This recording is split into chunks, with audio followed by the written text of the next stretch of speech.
आज मैं आपके साथ शेयर कर रही हूँ अमेजिंग किचन टिप्स जो आपके खाने को स्वाद को तो बढ़ाएंगे ही और साथ ही आपके किचन टाइम को भी रिड्यूस करेंगे, यानी आपका बहुत सारा समय बचेगा। तो आधा अधूरा वीडियो मत देखिएगा, आधी जानकारी किसी काम की नहीं होती। जो अदरक का छिलका होता है वो हम फेंक देते हैं, तो पहले तो हमेशा अदरक को जब भी छीले तो चाकू की उल्टी साइड से छीले या फिर स्पून की मदद से छीले। इससे आपका जो अदरक का छिलका है वो बिल्कुल भी वेस्ट नहीं जाएगा। तो इसका छिलका जब हम निकाल लेंगे, उससे पहले अदरक को अच्छे से धुल लीजिएगा। धुलने के बाद ये जो छिलका होगा इसको आप अच्छे से सुखा लीजिए। तो जब आप इसे धूप में थोड़ा सुखा लेंगे, उसके बाद आपको क्या करना है, छिलके को जो आपका चाय पत्ती का कंटेनर होगा उसमें इस अदरक के छिलके को डाल देना है। इससे क्या होगा कि इससे आपकी चाय में अदरक का स्वाद भी आएगा बिना अदरक डाले, और आपकी चाय जो है वो बहुत ही टेस्टी भी बनेगी। अगली टिप है दोस्तों कि जब भी हम अदरक लहसुन या चिकन वगैरह बनाते हैं, वॉश करते हैं, अदरक लहसुन को काटते हैं, तो उसे हमारे हाथों में एक बहुत अजीब सी स्मेल आने लगती है जिसे भगाना थोड़ा मुश्किल होता है। तो हम सोडे से हाथ धोते हैं। तो इसका एक साधारण सा तरीका मैं आपके साथ शेयर करूं कि जो भी आपका टैब है या नल है किचन का या कहीं पर भी वॉश बेसिन का, उस पर रब कीजिए। तो ये जो स्टील का होता है ना, तो इससे जितने भी आपके हाथ की स्मेल है वो सारी निकल जाएगी। अच्छे से रब करने के बाद अपने हाथों को सोप से वॉश कर लीजिए। आपके हाथों की जितनी भी स्मेल है वो सारी चली जाएगी। नेक्स्ट टिप है कि जो हमारे टमाटर वगैरह होते हैं, जैसे ज़्यादा क्वांटिटी में हमें मिल जाते हैं तो वो थोड़ा कच्चे रह जाते हैं, तो उनको पकाने का सिंपल सा तरीका है, ये जो आपका आटे का ड्रम वगैरह होता है या कंटेनर होता है उसमें डाल दीजिए और ओवरनाइट इसे ऐसे ही छोड़ दीजिए। जब आप इसे ओवरनाइट छोड़ देंगे तो जो आटे की गर्माहट है उससे जो है आटे की गर्माहट से ये टमाटर जो है वो पक जाएंगे।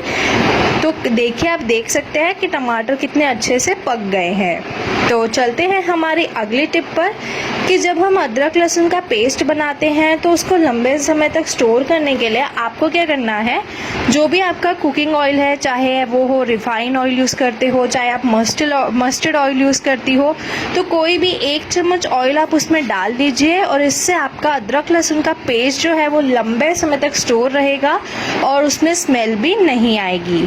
तो नारियल को तोड़ना और उसे उसके शेल से अलग करना एक बहुत ही मुश्किल और टाइम टेकिंग टास्क है। इस प्रोसेस को आसान बनाने के लिए हमें क्या करना है कि जो ऊपर के जटाई है रहती है, जितना भी फाइबर रहता है उसे निकाल रही हूँ। इसे निकालने से जो नारियल का पानी है उसे भी हम आसानी से निकाल लेंगे और जो कोकोनट है वो अपने शेल से भी बहुत ही आसानी से अलग हो जाता है। पूरा कोकोनट फाइबर निकालने के बाद इसमें 3 आइज होती है, जिसको मैं स्क्रू ड्राइवर की हेल्प से थोड़ा सा होल कर रही हूँ, जिससे कि जो अंदर का कोकोनट वाटर है बहुत ही आसानी से निकल जाए। नहीं तो अक्सर ऐसा होता है जब भी हम नारियल को तोड़ते हैं ना, तो आधे से ज़्यादा पानी तो नारियल का वेस्ट ही हो जाता है।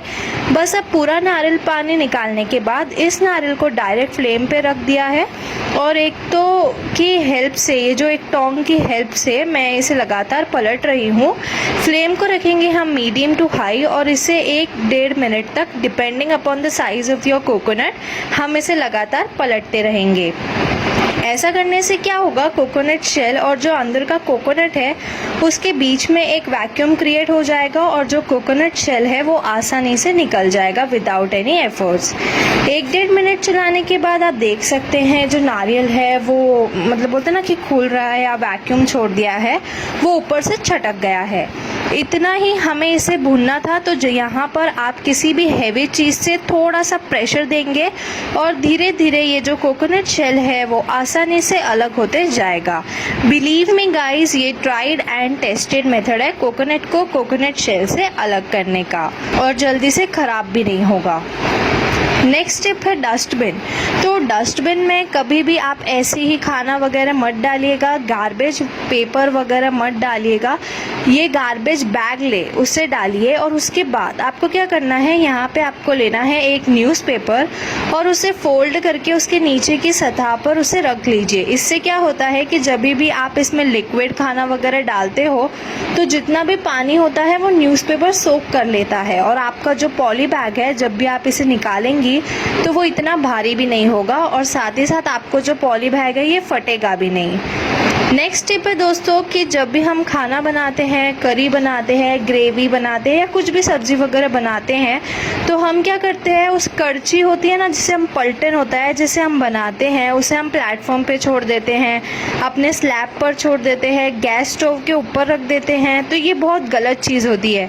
कभी कभी उसमें बहुत ज़्यादा बैक्टीरिया होता है और हमें इसका सबसे अच्छा सल्यूशन क्या लगता है कि आपको एक प्लेट रखनी चाहिए और प्लेट में ही कड़छी वगैरह रखनी चाहिए। इससे आपका प्लेटफॉर्म भी गंदा नहीं होगा और जितने भी करी वगैरह जो भी स्पॉट्स है वो सिर्फ प्लेट में ही जाएंगे, आपका प्लेटफॉर्म क्लीन रहेगा।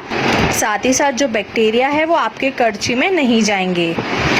अगली टिप है, जब भी आप अपने घर में खाना वगैरह बनाती है ब्रेकफास्ट और लंच में, तो जब आप खाना वगैरह पूरा प्रिपेयर कर लेती है उसके बाद झाड़ू ज़रूर अपने किचन में लगाए, क्योंकि उसमें खाना बनाते टाइम आप छोटे छोटे कण, छिलके, आपके प्याज के छिलके, लहसुन के छिलके, ये बहुत ज़्यादा गंदगी उस टाइम पे निकलती है। आप अंदर बाहर करते हो तो आपके चाहे अंदर की चप्पलें हो काफ़ी ज़्यादा गंदा हो जाता है।